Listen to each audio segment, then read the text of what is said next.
En iyi intikam, düşmanınız gibi olmamaktır. Bu güçlü ders bize zarar vermek isteyenlerin, genellikle kontrolümüzü kaybetmemizi ve en çok canımızı acıtacak yerden vurmamızı sağlamak için eylemlerini dikkatlice hesapladıklarını hatırlatır. Dürtüsel tepki vermemizi, zayıflık göstermemizi veya onların seviyesine inmemizi beklerler. Sakin kalmayı, gözlemlemeyi ve enerjisini boşa harcamaktansa, tepkilerini akıllıca seçmeyi tercih eden deneyimli bir dövüşçü hayal edin. Bu dövüşçü, bir savaşın atılan darbelerin sayısıyla değil, duruşu ve kontrolü koruyarak, rakibini hassasiyetle hayal kırıklığına uğratarak kazanıldığını bilir. Benzer şekilde, günlük hayatta aldığımız saldırılara önem vermediğimizde, bizi kışkırtanların çabaları, kışkırtmalarına karşı bağışık olan birine karşı boşuna olur. Stoacılığın özü budur. Kontrol edebileceğimiz şeylere odaklanmak, tepkilerimiz ve tutumlarımız ve kontrol edemediğimiz şeyleri bırakmak. Bu videoda, Stoacı ilkelere dayalı olarak sizi incitenlere yanıt vermenin pratik yollarını tartışacağız. Etkili stratejiler benimseyerek ve karakterinizi yükselterek, incinmeyle nasıl yüzleştiğinizi dönüştürebilirsiniz. Bu teknikleri uygulamak, yalnızca size zarar vermeye çalışanları hayal kırıklığına uğratmakla kalmayacak. Aynı zamanda üstesinden geldiğiniz her zorlukta sizi güçlendirecektir. Küçük intikamları unutun. Bu video çok daha tatmin edici bir şey sunuyor. Nefret edenlerinizin olmanızı istemediği kişi olmak. O halde hemen konuya girelim. 1 numara, sizi inciten kişiyi görmezden gelin ve tepki vermeyin. İnsanlara yanıt vermenin en güçlü yollarından biri, onları görmezden gelmek ve tepki vermemektir. Provokasyonlara ve saldırılara yanıt vermemeyi seçerek, saldırganı silahsızlandırmadığınızı gösterirsiniz. Sizi inciten birini görmezden gelmek etkili bir intikam biçimidir çünkü kişi genellikle eylemlerinin etkisini görmez. Bir tepki arar, bir yanıt umar. Tepki vermeyerek bu gücü onlardan alırsınız ve onurunuzu korursunuz. Dahası, bu yaklaşım Stoacı ilkelerle derinden uyumludur. Kontrol edebileceğimiz şeylere odaklanmayı ve kontrol edemediğimiz şeyleri bırakmayı vurgular. Başkalarının davranışlarını kontrol edemezsiniz. Görmezden gelmek ve tepki vermemek, iç huzurunuzu korumanın, daha fazla acıya neden olabilecek tırmanan çatışmalardan kaçınmanın ve çatışmaların tırmanmasını engellemenin bir yoludur. Katılmak yerine görmezden gelmeyi seçmek, gerçekten önemli olan şeye odaklanmanızı sağlar. Kendi iyiliğiniz ve kişisel gelişiminiz. Bu tepkisizlik eylemi, esnekliğinizin ve içsel gücünüzün herhangi bir dürtüsel söz veya eylemden daha yüksek sesle konuştuğu sessiz bir zafer olarak görülebilir. Size zarar verenlere karşı nazik davranmak, sadece saldırganı şaşırtmakla kalmaz, aynı zamanda suçun etkisini de azaltır.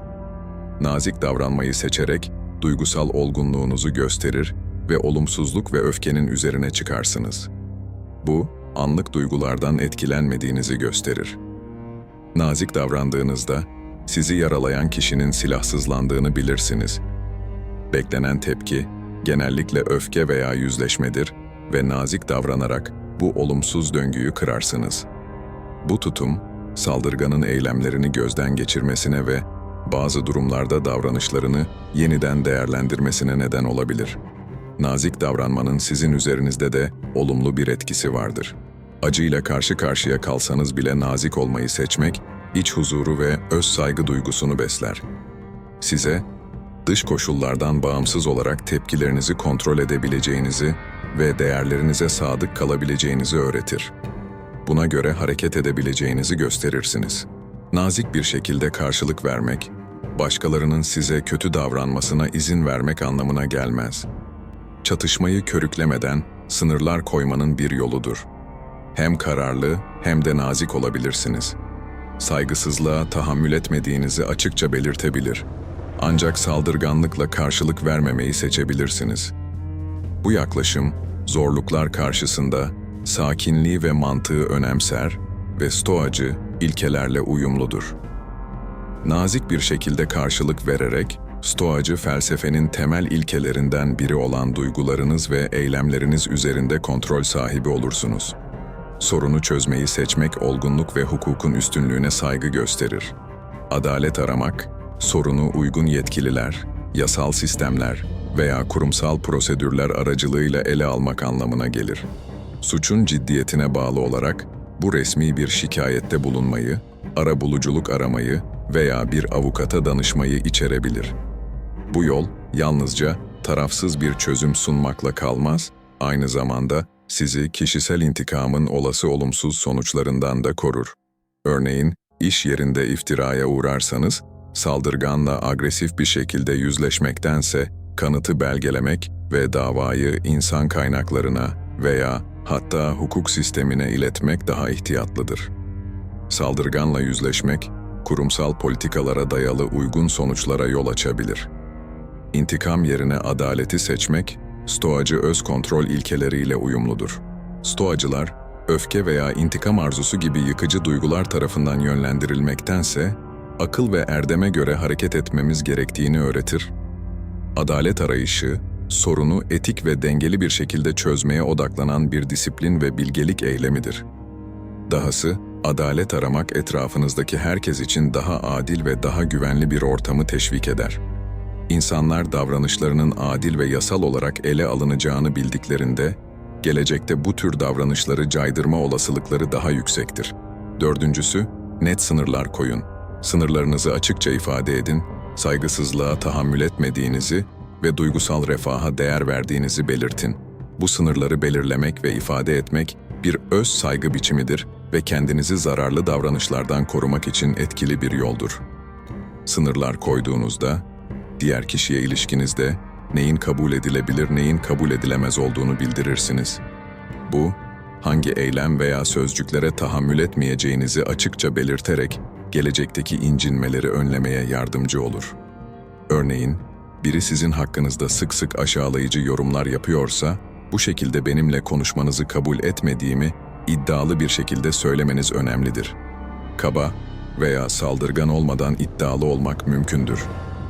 Bunu yaptığınızda saygısızlık hissettiğimi ve durmanızı istediğimi söylemek, sınır koymanın bir yoludur. Refahınızı korumak ve net sınırlar koymak, insanlara size saygı duymayı da öğretir. Çoğu zaman, insanlar ne kadar ileri gidebileceklerini görmek için sınırlarımızı test eder. Sınırlarınız konusunda kararlı ve iddialı davranarak, nasıl davranılmasını beklediğiniz konusunda ciddi olduğunuzu gösterirsiniz. Stoacı bakış açısı burada da geçerlidir. Stoacılar, zorluklar karşısında onur ve dinginliği korumaya inanırlar. Sınırlar koymak, kendinize iyi bakarken ve başkalarının duygusal durumunuzu olumsuz etkilemesine izin vermezken, onurunuzu korumanın bir yoludur.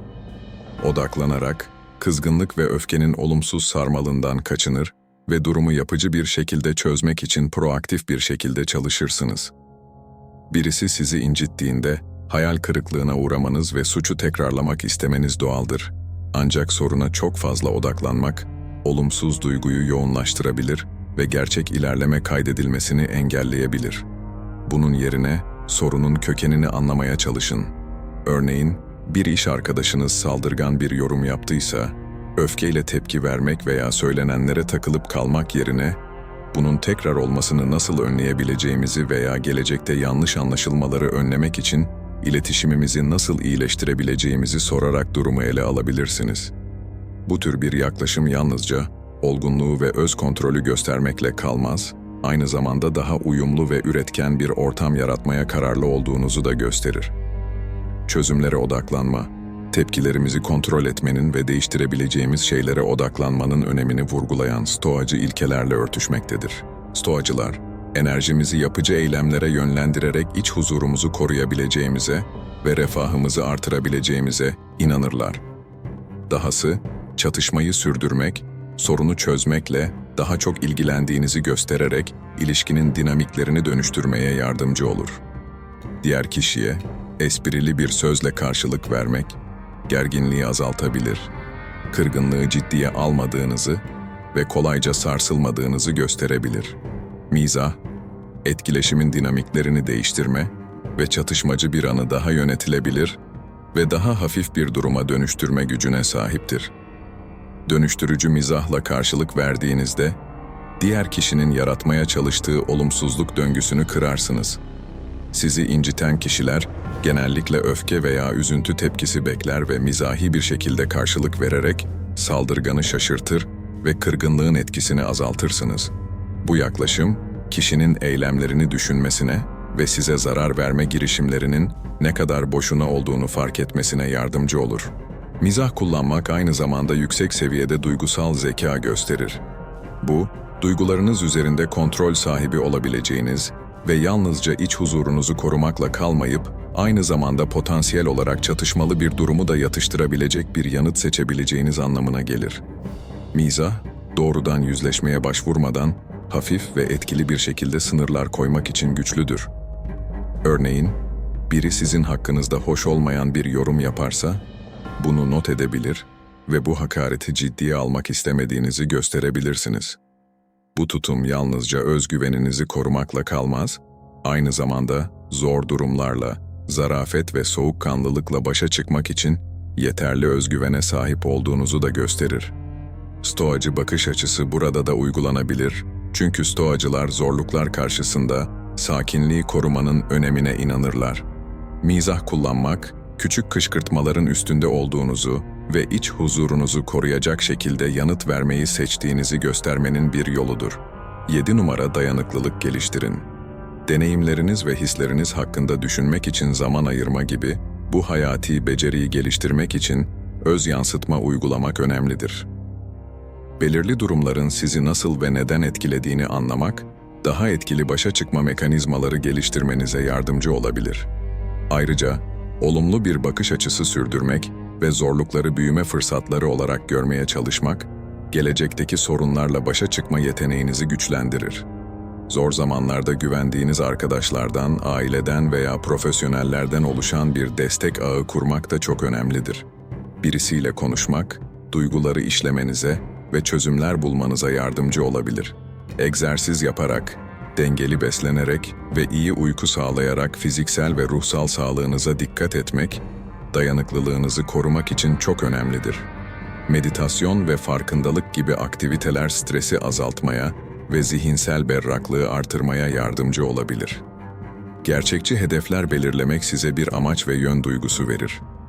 Bu hedeflere ulaşmak için küçük adımlarla çalışmak, özgüveninizi ve dayanıklılığınızı artırabilir. Dahası, deneyimlerden ders çıkarmak ve her zorluğu bir ders olarak görmek, bu bilgiyi gelecekte uygulamanıza olanak tanır. Stoacı bakış açısı, değiştiremeyeceğimiz şeyleri kabul etmenin ve tepkilerimizi kontrol etmeye odaklanmanın önemini vurgular. Bu felsefeyi içselleştirerek dayanıklılığınızı geliştirmek size şunları sağlar: